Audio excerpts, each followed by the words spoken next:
atin pong pinag-aralan sa atin pong Sermon of the Book of Titus. At nandito na po ngayon tayo sa chapter 3, part 1. Marami na po tayong natalakay patungkol po sa pag-aaral na ito. Inisa-isa po natin siya upang lubos po natin maunawaan, maging sa inyo pong mga connection group, pinag-aaralan po niyo ito upang lubusan po natin maintindihan kung paano ba yung pamumuhay ng isang Kristiyano, yung pamumuno sa isang church. Dahil alam po natin dito sa lugar ng Crete na kung saan nandito po si Paul, kasama po niya si Titus na ipangaral po nila ang Ebanghelyo. At dahil po rito, marami pong mga tumanggap ng aral po ng salita ng Diyos. Subalit, ito po yung panahon na si Apostol Pablo, alam po niya na hindi po siya magtatagal. Siya po ay alis dahil siya po ay isang missionary. Lagi po siyang lumilipat po ng mga lugar kung saan po siya pinapunta ng Panginoon. Minsan naman, kahit kagustuhan po niya na mag-stay, ay hindi po siya makapag-stay dahil po sa mga pangyayari sa kanyang buhay na wala naman siyang ginagawang masama. Ang ginagawa lamang niya ay ipangaral ang Ebanghelyo. Subalit sa kabila ng lahat ng ito, marami pong mga tao ang galit sa kanya. At dahil po rito, siya po ay napapahamak. Kung minsan alam po natin, siya po ay hinahagupit. Minsan ay siya naman ay kinukulong. At alam po niya na yung kanya pong panahon na ilalagi doon na hindi na magtatagal. At dumating nga ang panahon na siya po ay umalis na at yung mga kapatid na nandoon ay hindi niya pwedeng iwan na basta-basta lamang. Nung umalis na po siya, nakita po niya na marami pong mga nagsulputan na mga ibang aral na kanila pong itinuro. Marami pong mga aral ng mga nagsulputan at alam po rin niya ang ugali po ng mga Crete na nandito na may mga, minsan may mga bandages pa. Kaya kailangan po niyang isaayos, kailangan magkaroon po ng order kasi wala pong unity. At narito po si Titus na kanya pong disciples na pagkakatiwalaan. Sinabihan niya kung paano siya maglagay ng mga mamumuno sa bawat mga city para magkaroon po ng kaayusan sa isa pong iglesia na kanya pong pagpapastulan. Amen? Maganda po sa isang lugar na mayroon pong pagkakaisa. Nagkakaisa po sila sa aral, one accord, one heart, one spirit, upang sa ganon makita po natin ang paglago po ng isang church, ng isa pong gawain ay hindi po mapigilan na hindi po lumago na kapag ka ang magkakapatid ay mayroon pong pagsama-sama, sumusunod po sa kalooban ng Panginoon. Amen? Amen. Every head bow and eye close. Father God, we thank you for today. Thank you, Lord, sapagkat narito ka. Amen. Lord, ang inyo pong servant, as I'm going to preach your word today, yes, Lord. Give me honest conviction, clear speech, so that I may preach your word with power, with boldness, without compromise. As you said in your word, not by might, nor by power, but by my spirit, says the Lord of hosts. In Jesus' name. Amen. Palapakan natin ang Panginoon. So nakita nyo na po mga kapatid, na mayroon pong hindi maayos, maging ang kanila pong kinalikahan, na kanila pong lipunan, may mga aral pa na ibang aral na itinuturo sa kanila. Tandaan po natin na hindi pa po kompleto ang Biblia nung panahon po na yon sa kanila. Ang tinatanggap po nilang aral pa lamang ay yung personal na aral sa kanila pong mga disciple. At praise God, sinulatan po ni Paul si Titus upang ano ang kanya pong dapat gawin. Sino yung mga mamumuno na dapat niyang ilagay, yung mga karapat-dapat, yung mga katangian, yung workers sa church na mapagkakatiwalaan na isang mabuting halimbawa. Amen. Amen. Amen. Okay. Now, chapter 3, verse 1. Sabi dito ng wife niya.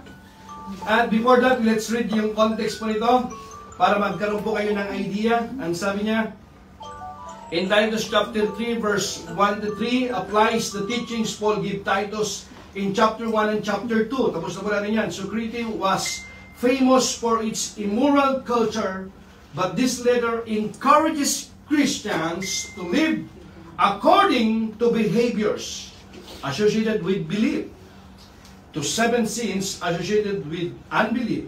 Paul tells Titus to remind peoples of these ideas, meaning they have been taught already. Ibig sabihin, ito po ay natanggap na po nilang aral na. na kung saan sila po ay pinapaalalahanan upang hindi po nila malimot yung aral na kanila pong natanggap na nagbibigay po ng kapurihan sa Panginoon. Pinapaalala po sa kanila ito. At sabi po rito sa verse 1 in chapter 3, ganito bang pagsabi? Remind the people to be subject to rulers and authorities, to be obedient, to be ready to do whatever is good.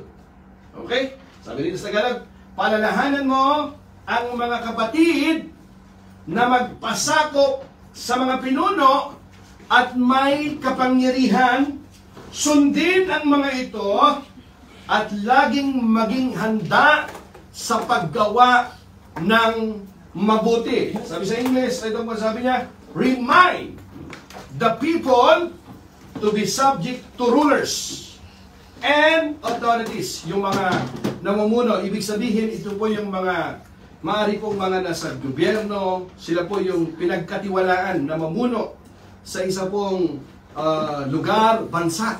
Sabi niya, remind the people to be subject to rulers and authorities, to be obedient, to be ready to do whatever is good. Kita niyo po yung paalala na ito, napakaganda. Kapag kayong mga Kristiyano, mayroon pong ganito mayroon po silang ganitong uri ng pamumuhay, pananaw sa buhay, sa lipunan, pakikisama sa lipunan, napakaganda eh. Kita niyo ha? Tingnan po natin. Verse 1 begins an emphasis on applying the teachings Paul has spoken in chapter 2 and 3. The culture of Crete was famous for immorality, and this verse instruct the Christians under Titus' leadership not to be part of it. Not to be part of it. Na ibig sabihin, makikita po natin yung mga buhay po ng mga kasama po nila sa kanilang pong environment po. Ganito po yung nakikita po nila. Ano? Pero sinasabihan po sila na huwag kayong makisama, huwag kayong maging bahagi dyan na mga hindi masunurin, masuwayin. Huwag kayong maging masuwayin. Ito yung kanyang ibig sabihin dito. So not to be part of it, the term them used in this verse is in reference to these Christian church members of PT. Kasi may mga churches na nga po doon, mga kapatid, na huwag kayong makisali dyan sa mga kaguluhan na ganyan. Yung mga lumalaban lagi sa gobyerno, sa mga namumuno, yung sinasabihan mo na hindi maganda, hindi ka dapat nakikisama doon. Okay? Paul uses the word remind, which means these teachings are not new. These are probably instruction taught by Paul when he was at Crete with Titus. 3 specific commands are given in this verse. First, believers are to be subject to or submissive to authority figures. This is a frequent teaching of the New Testament. Christians are to submit to, not necessarily obey, authorities such as government. Mamaya ituturo ko po sa inyo ano pong ibig sabihin po noon, ano pong kaibahan po noon, mga kapatid. Ano? Now, second, Titus is to teach believers to be obedient, which is separate from submission. Papaliwanag ko po sa inyo yan, yung ano po yung kaibahan yun. Bakit? Ha? Pwede pa lang maging obedient pero hindi na kailangan yung submission. Bakit ganoon? Para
ng Diyos, ibig sabihin, direkta na, he violate the Word of God, pwede na tayong hindi sumunod.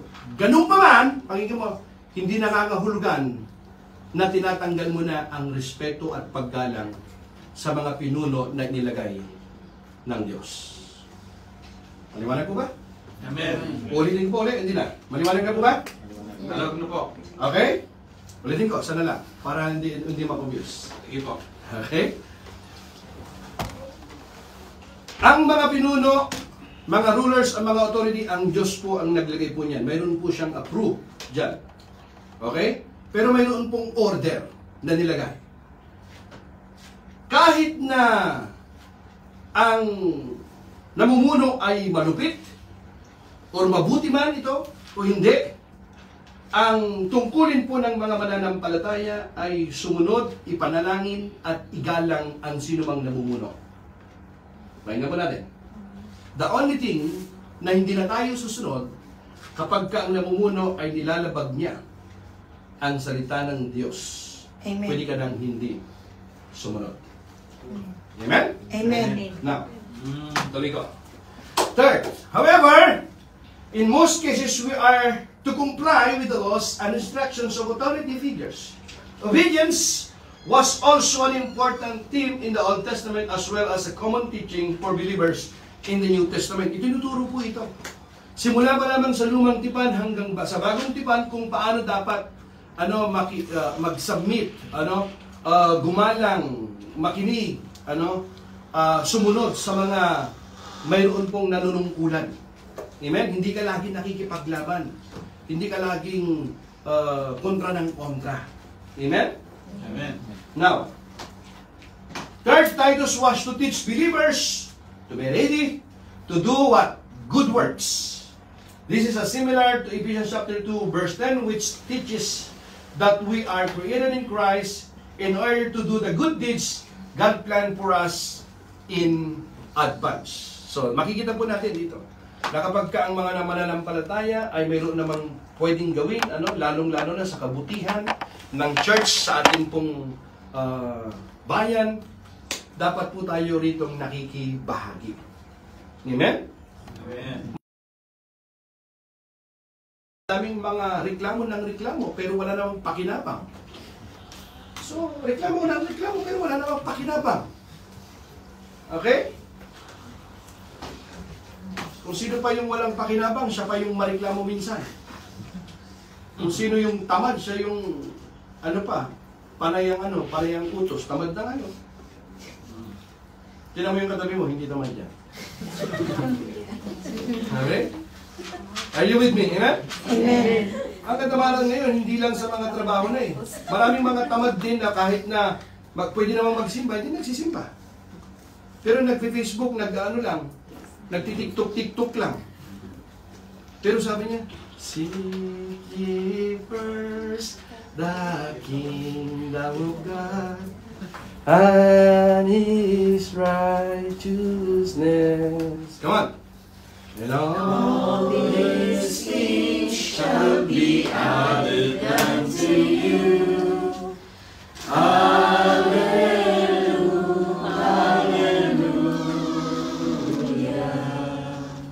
Napilitan lang siyang sumama kasi na-invite siya. Napunta lang siya ng church dahil mayroon siyang problema. Are you with me? Amen. Sometimes yung tao, alam niyo kung bakit siya nagsisimba minsan? Kasi mayroon lang siyang problema. Minsan nagsisimba lang naman siya dahil nahiya lang siya, na-invite lang siya. Maraming mga taong nagsisimba, hinahanap nila ang Diyos kasi gusto nila ng kaligtasan, gusto nila ng healing, gusto nila ng Savior. That's it. That's it. But when you speak about obedience, when you speak about doing the will of God, your talents na pinagkaloob sa iyo ng Panginoon to get involved, busy, walang time. Ito na yung generation ng mga kapatid. Pero Christian ka? Christian din ako eh. Christian na. Hello? Lagi ba natin inuuna ang Diyos sa ating buhay? Amen. Minsan nga, kung kailan ka lang may free, kung kailan ako free, kung free ako parang utang na loob pa. Parang utang na loob pa yun. Pero nung natulog ka gabi, yung tibok ng puso mo, binabantayan ng Panginoon yun. Pagtawid mo sa daan, hindi dahil nag-ingat ka, grace ng Panginoon yun. Amen. Kaya nandyan ka, kaya malakas ka dahil sa biyaya ng Panginoon yan. Amen. Remember mga kapatid, lahat ng mayroon ka, kung wala ang Diyos sa iyong buhay, wala ka niya. Pwede mong sabihin na magaling ka, matalino ka, nakapag-aral ka, pero kung wala ang Diyos sa iyong buhay, wala lahat sa iya. Kaya Amen. dapat huwag kang magmataas sa Panginoon dahil sa isang igla. Pwedeng maglaho. Amen? Palapakan natin ang Panginoon. Are you with me, mga kapatid? Amen. Amen? Tingnan niyo sa Romans chapter 13. Tinuro din po ito ni Paul. Kasama po ito sa pamumuhay po ng mga Kristiyano. Sabi niya, everyone must. Hindi niya, this is not a suggestion, this is a command. Everyone must submit to governing authorities. For all authority comes from God. All authority comes from God. And those in possessions of authority have been placed there by God. Sinong naglagay daw doon? Ang Panginoon. Kaya lahat tayo dapat, ano dyan daw? Must submit to governing authorities. Binuto mo man yan o hindi. Ano man ang kulay ng iyong binuto, kapag kanya nilagay ng Panginoon, tungkulin mo na ipanalangin yan. Gumalang at respetuhin. Bakit sila yung magnanakaw eh? Bakit? Ikaw ba ang ano? Ikaw ba ang hukom? Mayroong hukom na nilagay dyan. Sila ang dapat na humatol. Ngayon, kung if justice will not serve sa mundong ito, then don't worry. Justice will be served one day. Amen. Because that is true, mga kapatid. Hindi lahat ng minsan yung hustisya, hindi naman natin laging nakakamit. Lalo na kung ikaw ay mahina, mahirap ka. Minsan pa nga, mga matatalino at mayayaman, ano? Nasa kanila yung hustisya. Minsan ang buhay sa mundong ito, minsan hindi pantay. Ganun talaga.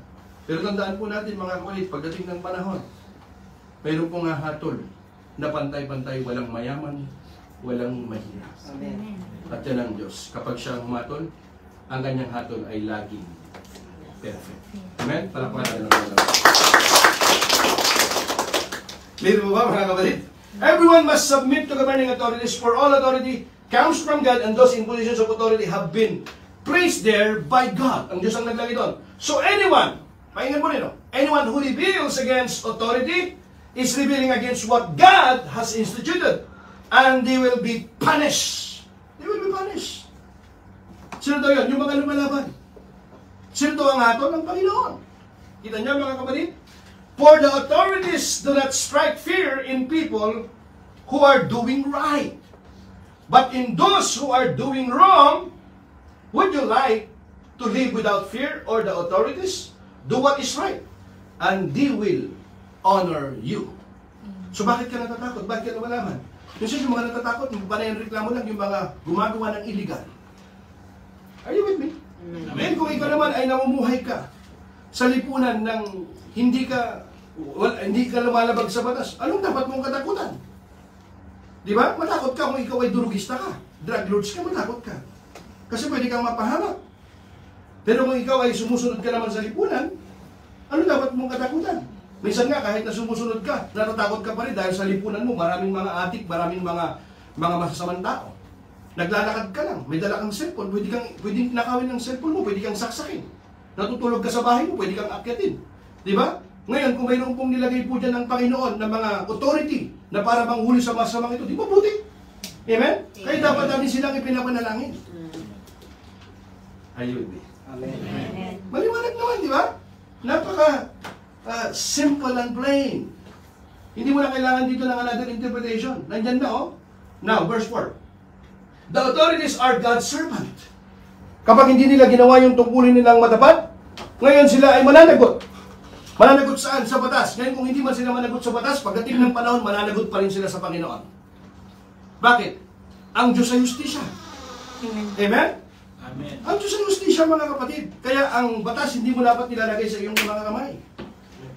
Hindi natin dapat ginagawa yun. Pinagkakatiwala natin yun sa mga pamunuan na nilagay po ng Panginoon. Ngayon, kung hindi natin matanggap, minsan nakakalungkot talaga gano'n na lang. Pinapas-Diyos na lamang natin kung walang magtatanggol sa atin. Amen? Kaya nga pinapanalangin natin yung mga tao talagang mayroong takot sa Diyos at may tunay na malasakit sa mga hirap, hindi lang magagaling sa salita. Ang daming mga pangako kapag malapit na ang mga halalan. Pero nasaan yung kanilang mga pangako? Kita nyo yung tulay ninyo hanggang ngayon, hindi pa tapos. Tignan nyo mga daan ninyo, kalakalahati lang. Bakit? Ang daming mga korupsyon, nakikita natin eh. Ngayon kung magreklamo, meron ka magagawa? Wala.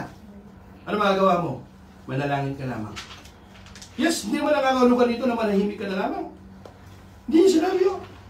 Ang sinasabi niya lamang dito, the authorities are God's servant, sent for your good. But if you are doing wrong, of course you should be afraid. For they have the power to punish you. They are God's servant, sent for the very purpose of punishing those who do what is wrong. So you must submit to them, not only to avoid punishment, but also to keep a clear conscience. Hallelujah. Pay your taxes. Kasama pala yun. Bakit bayad tayo ng bayad, daming na bayad? Kasama yun eh. Pay your taxes. Tanong natin yung Biblia, Lord, bakit kayo dapat magbayad ng taxes? Pay your taxes too. For these same reasons, ganun daw, for government workers need to be paid. Nagtatrabaho sila, kailangan nila. Ngayon, kung pare ang kurap nila, nangungutong naman sila, mananagot sila sa batas. Ngayon, kung hindi sila napanagot ng batas, mananagot pa rin sila sa Panginoon. Pero yung calling natin is pay your taxes. Sabi ng Biblia. Amen? Libong taon na to mga kapatid, hanggang ngayon, applicable pa rin yan sa buong mundo.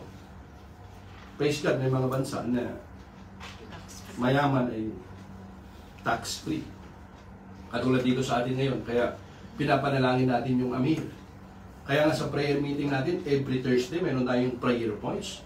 Di natin nakalimutan kahit minsan, purihin ng Diyos na ipanalangin yung ating bansa at yung mga namumuno. Amen? Amen? Kaya salamat sa mga buhay po ninyo, mga kapatid, sa atin pong mga prayer intercessor, palakpakan po natin sila. Napatuloy pong panalangin. Amen? Na hindi tayo nagsasawa na ipanalangin yan. That is favor po ng Panginoon niya. Amen? Amen. Hallelujah. Now, which verse is that? Pay your taxes for these same reasons for governing workers need to be paid. They are, kasi kung di ka magbabayad ng buwis mo ng tama, baka anong mangyari naman? Kutungan sila, nila, kupit nila, anong mangyari? Di ba? Eh, marami kasi mga taong mahiyaman, daming kinikita, di nagbabayad ng tamang buwis eh. Milyon-milyon, bilyon-bilyon. Tapos sa ating kinukuha minsan ng mga mahirap. Alam niyo ba kung bakit mga tayong mga OFW nagtawag na bayani? Little hero na tayo. Alam niyo kung bakit? Mga kapatid, tanong niyo kung bakit? Lagi nating naririnig, hindi. Kasi ang daming mga, alam mo bang revenue na ina-inay, na idadala natin sa bansa natin, sa economy natin, laking tulong. Daming Pilipino. That's true. Amen? Totoo yun eh. Kita mo yung naipapadala? Yun ay nakakatulong yun sa economy ng bansa. Pero alam niyo po ba kung bakit? Tignan niyo ano ba nangyayari sa mga bayani? Sabi ng isang kaibigan ko. Sabi niya lang, alam mo, basta, sabi, kaya dahil yung tawag na bayani. Sabi ko, bakit? Kasi, pagpunta ko minsan sa iglesia, pinapahirapan talaga ako. Kasi siguro naisip ko lahat ng mga bayani pinahirapan. Kaya siguro tayo rin pinapahirapan din tayo. Sabi ko, ha? Subukan mo pumunta, daming mga papilis na, daming mga requirements, papalik-palik ka. Bayani talaga ako. Ano? Basta bayani talaga ako, bayani tayo. Kasi pinapahirapan eh, lahat ng bayani daw, pinapahirapan, kaya pinapahirapan din tayo. Ayaw ko, ano yun, diba? Sabi ko, pray na lang natin. Di ba? Minsan gano'n eh. Di natin alam bakit. Balik ka, may requirements, balik ka rito, balik ka doon. Minsan, ang problema kung mayroon kang mga hindi naman natin sinasabi dito sa embassy natin, di ba? Minsan noon, uso pa yung mga padulas eh. Ano yung padulas? Yung dokumento mo pagka, gano'n mo na, papunin mo na doon mamaya. Pero pag wala, balik ka, tomorrow, next week. Nangyayari ka mga kapatid, di ba? Kaya naglagay ang Panginoon dati na isang malupit na dati, ang daming galit kay Duterte. Di ba? Ngayon, kaya patalangin natin yung ating presidente ngayon. Amen? Amen. Bawasan yung taxes ninyo, taxes natin, kasama natin dyan. Kasi, sabi ng iba, ay, hindi naman ako, wala naman ako sa Pilipinas. Dahil wala ka sa Pilipinas, di ka kasama ka doon. Are you with me? Amen. Tuloy natin ha. Okay, hindi to politics pinag-uusapan natin. Pinag-uusapan, nasa Biblia na to noon pa lang. Okay? Now, pay your taxes for this same reason for governing workers need to be paid. They are serving God in what they do. Give to everyone what you owe them. Pay your taxes and government fees to those who collect them, and give respect and honor to those who are in authority. Give honor and respect to those in authority. Hindi ka parang mas matapang ka pa. Batiin mo sila, good morning po, sir, ma'am. Andun yung paggalang. Hindi yung bilisan mo. You not do that. Amen? Lalong-lalo na ikaw ay mananampalataya ka. Amen? Are you with me? Amen. Now, kung siguro maging ganun ang maging attitude ng marami, ang ganda siguro ng process, ng proseso. Kasi minsan, ang dami na nilang ginagawa minsan, pasaway ka pa minsan, so nakakadagdag ka lang sa kanilang mga sa kanilang mga bigatin nila. Pero kung meron pong maganda na maayos, ang ganda siguro ng proseso minsan. Kaya bumabagal, kaya sumasama minsan dahil ang daming mga pasaway. Tinan mo nga yung katabi mo kung pasaway. Sabi mo, hindi ako pasaway. Are you with me, mga kapatid? Totoo, hindi ako nagbibiro. Ang daming mga pasaway ngayon. Alam yung mga pasaway, ayaw sumunod doon sa mga proseso na mayroon namang dapat na proseso. Verse 2, to slander no one, to be peaceable and considerate, and always to be gentle toward everyone. Kita nyo, always to be gentle to everyone. Napakaganda siguro. Sa asawa mo lang alam, bagsak ka. Asawa mo lang yun, ha? Kung makasigaw kayo, kala mo, utusan yung kala, asan yung kape ko? Ba't may lamig na to? Natagyan ko na yung padala ko. Ba't ang musta kagad? Anong ginawa mo? Inom ka naman siguro, ano? Minsan nawawala na yung pagiging gentle. Di ba? Imbis na, musta na kayo? Pabuti naman ako dito. Pero wala eh. Minsan yung pag-uusap, wala nang yung ambient na lang lagi, puro parang nasa gera na lang lagi. Ipadala ka na kaya doon sa war zone, doon ka pumunta. Para siguro, hindi ka naman galing sa gera. Minsan may mga tao minsan parang laging, nasa gera lagi. Are you with me? Di ba? Hindi na makausap na nakangiti. Pero nung una-una, lagi nakangiti. Are you with me? Amen. Palapalan natin ang Panginoon. Natuloy ka.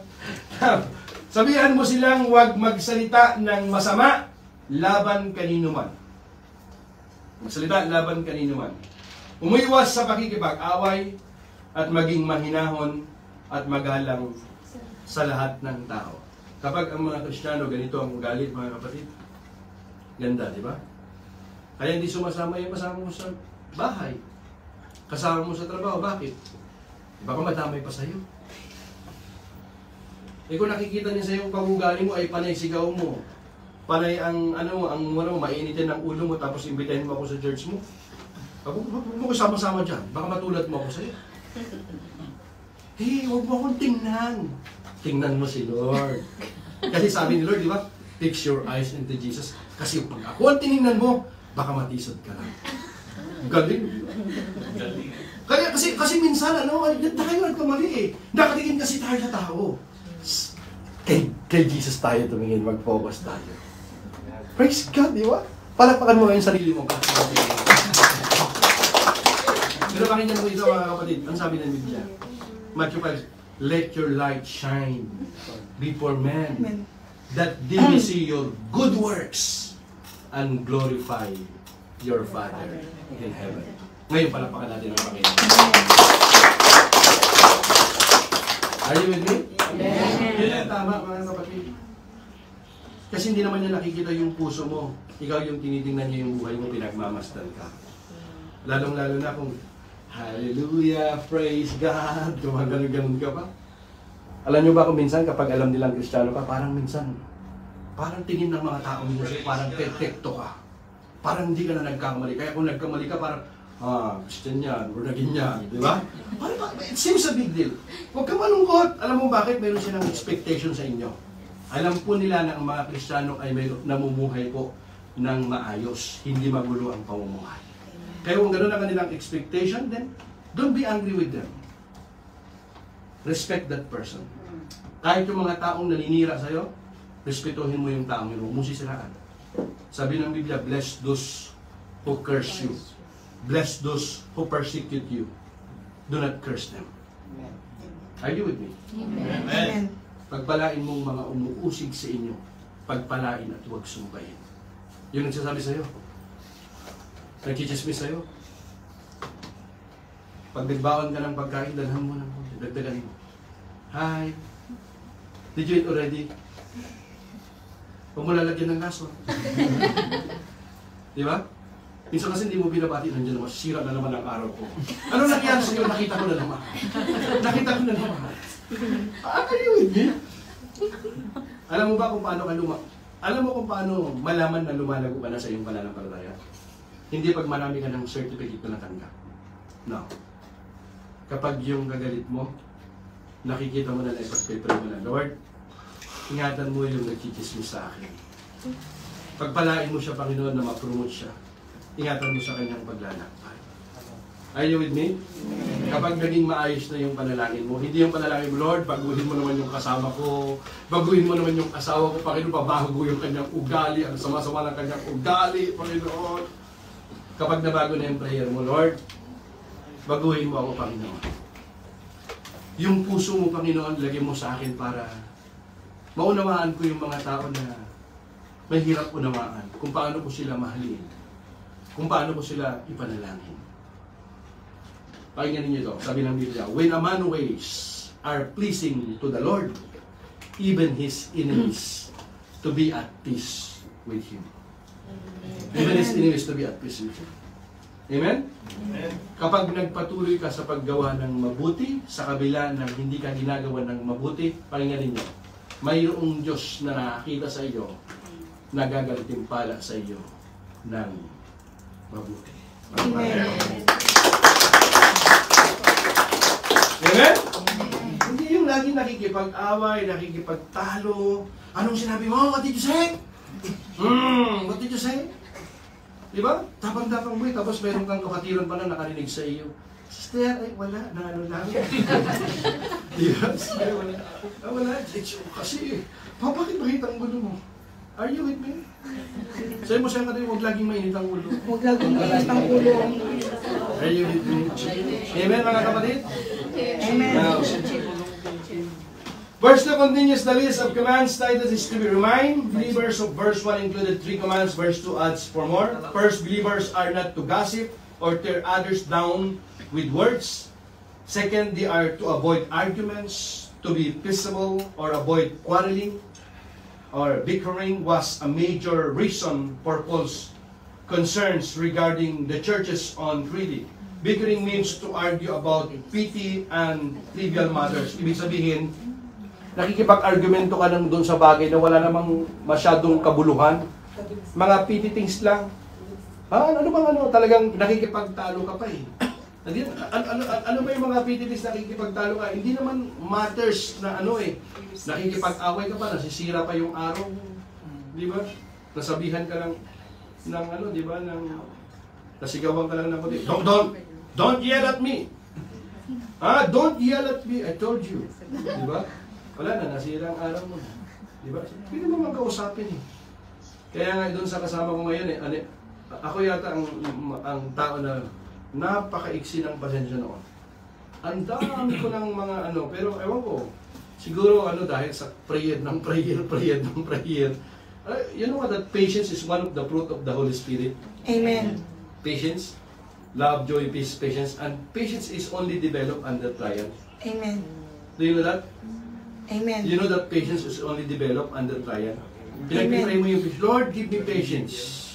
Lord, give me more patience. Tapos pag may trial, nagreklamo ka. Paano matitest yung patience mo? Di ba? Kaya pag mayroong kang kasama doon sa trabaho mo, sa bahay mo, pasaway, magpuri ka na sa Panginoon. Answered prayer ka na. Praise God. Alam mo kung bakit? Kasi nilagay ng Panginoon sa iyo para ma-develop yung patience mo. Huwag mo ipag-pray, Lord, mailipat na sana siya. Huwag mo ilipat, huwag mo mag-pray. Huwag mag-pray, mailipat siya. Lord, salamat sa taong ito sa kanyang buhay. Kasi kung natutunan mo siyang pagpasensyahan, ipanalangin, unawaan, lumalago ka na. Are you with me? Amen. Kaya blessing na yun eh. Kaya pag meron kayo nakita sa trabaho na gano'n minsan, answered prayer na. Amen? Palapalan natin ang Panginoon. False teachers argued that Christians had to be circumcised and obey the Mosaic law. This problem was so serious that in verse 10, Paul instructs that a divisive person be cut off after a second warning. Kita nyo? Mga mali-maling mga aral na minsan naisasama doon sa kanila. Sinasama pa yung mga law doon sa lumang tipan, kailangan nilang gawin ito para maging ganap ang iyong pananampalataya. So ito yung mga problema. Third, Christians were to be gentle. From the Greek term epikes, meaning suitable or fair-minded. Believers were not to be violent or hot-tempered, especially church leaders. Kita nyo? Especially daw church leader. Pag ikaw deacons ka, elders ka, minsan mga deacons, mga elders, dyan sige, mga mga masyadong stricto. Huwag ka masyadong mainitin ang ulo. Amen? Amen. Kita nyo especially church leaders. Fourth, believers were to extend kindness both to believers and non-believers. Would you stand up please, my brothers and sisters? I'll continue this.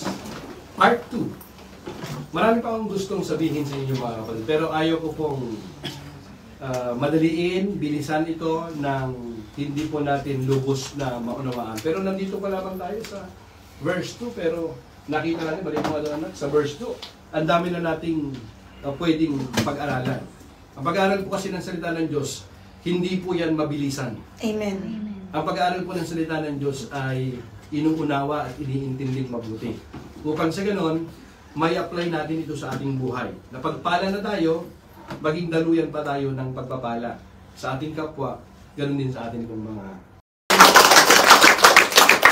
Hindi po mga kapatid, maraming pong salamat sa inyong pong pagsama and we'll see you again next Friday, Lord willing. God bless you.